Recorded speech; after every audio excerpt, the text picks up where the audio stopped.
Մեր ժողովուրդը իր միասնականությամբ կարող է անել։ Գրողիցոսն ուղարկել բոլոր ծանր դժվար ժամանակները,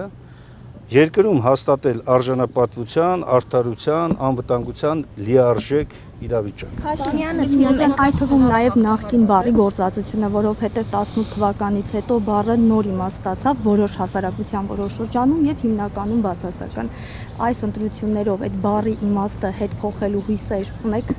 Բայց Նիկոլ Փաշինյանից ավելի նախկին կա։ Հələ մի հատ տեսեք իրենց ֆրակցիայում, ասենք Խաչատուր Սուքիասյանը դարձավ նոր, Անդրանիկ Քոչարյանը դարձավ նոր, ասենք ում ասեմ։ Չէ, Հովիկ Գրիգորյանը նախկին, հա։ Թեկնածու է դրա համար։ Պարոն Գրիգորյան, դրա համար ես հատուկ բան արեցի, ներողություն խնդրում։ Ուզում եմ ասել, այս ամենը Նիկոլ Փաշինյանի եւ կոմպանիայի, հա, գնահատականները, ածականներ կպցնելը եւ շարունակաբար այդ վարկագիծը անընդհատ տանելը մի նպատակ ունի։ Ամեն գնով վերարտադրվի։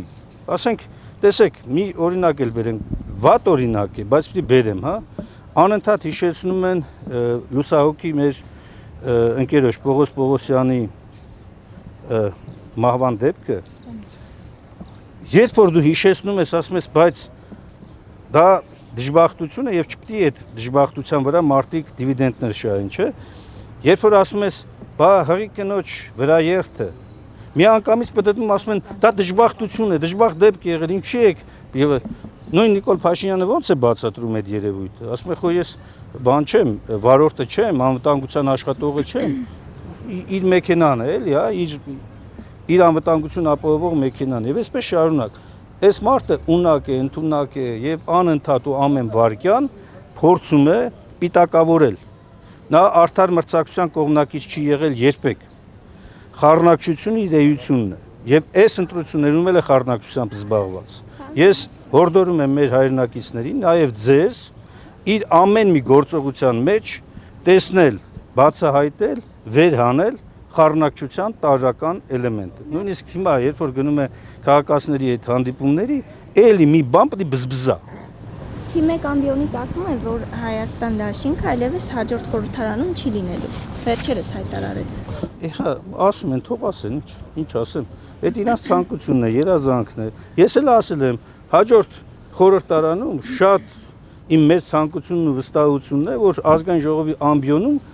քաղաքացիական պայմանագրի ներկայացուցիչներից մարդ նստած չի լինելու, առնվազն գոնե նախագահող։ Իրենք էլ վստահ են, որ իրենք են անցնում։ Հա, իրենք վստահ են նաև, որ խաղաղություն են բերել, երբ որ Ստեփանակերտի ամենամեծ եկեղեցին ավիրում են օրը ցերեկով, երբ որ ամեն օր, ամեն օր հայ ժողովրդի արժանապատվությունն է ոտնահարվում։ Սա խաղաղությունն է իրենց համար։ Բաժանորդագրվեք Արմաթ մեդիայի ալիքներին սոցցանցերում, հետևեք մեզ նաև Արմաթ Մեդիա AM կայքում։